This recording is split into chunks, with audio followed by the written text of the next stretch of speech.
So you may remember a long time ago I did a video about zebra crossings and what the future of Belisha Beacons might be in the UK. At the time I made some comments regarding a trial that was taking place in the Republic of Ireland. Well, that trial has now concluded, and let's have a quick review of what the results might be. So the Irish crossings are now going to have several options available to engineers, and these have been split into numerous types. The main one to remember is that they are adopting the European standard sign for a zebra crossing in lieu of Belisha Beacons. Now, I've had reservations in the past about this, but I've had a bit of a time to think about it, and maybe my old stuck in the ways we should have these for safety might not necessarily be the most accurate anymore.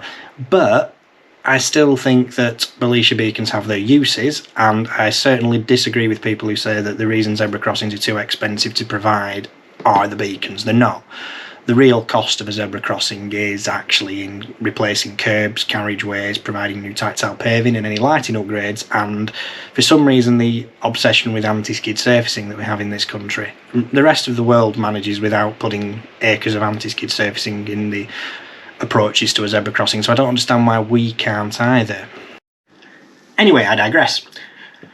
In Ireland then, the three types of crossing are as follows. Type A, which is the current standard crossing they use, which is stripes, Belisha Beacons and advanced warning signs. That will still be the norm for faster roads, for example those with a 60km/h speed limit or even faster.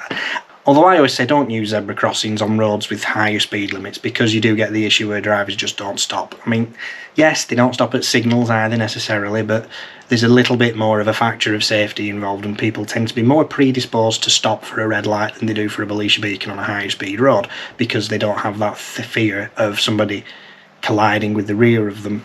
Now, type B is a European standard zebra crossing sign in lieu of the Belisha Beacons, and it is recommended for roads with a speed limit of 50km or less. This is probably going to overtake the provision of standard zebra crossings, and presumably in Ireland the requirements for the construction are a little bit more relaxed as well, just needing the drop curbs, tactile paving and these signs, as opposed to the gold-plated things we build.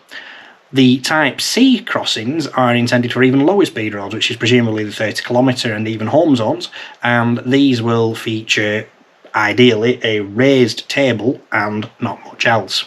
Now that's a very interesting concept, and one that people who are advocates of side road crossings and other features in this country may be interested in. I think on principle that this is probably a worthwhile outcome. The trial seems to have been successful in the Republic of Ireland, and if supporting highway authorities in the Republic are happy with it, then maybe we should be happy with it. But I'm not convinced that we're being that forward thinking at the moment. This constant obsession with the war on drivers, and I have a very sinking suspicion that the DFT aren't going to be looking at implementing anything along these lines. And that is a bad thing, I think, because we need to improve safety in this country. We've got a bit complacent in recent years, and KSI figures have started to level out and in some places rise. One thing I do like in the guidance, which I'll provide a link to, is that the use of the fluorescent backing board is specifically restricted to this sign, and there is a specific line saying that misuse of backing boards diminishes road safety.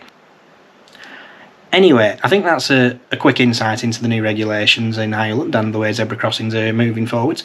I will provide the links in the description as already stated, and I will be interested to see what your thoughts are on this development. Should we adopt it in this country? If you believe that we do, then it might be a good time to start lobbying MPs and politicians as we are approaching elections, and there could be a seismic shift in the direction of travel for road users in the next few months as a result of that.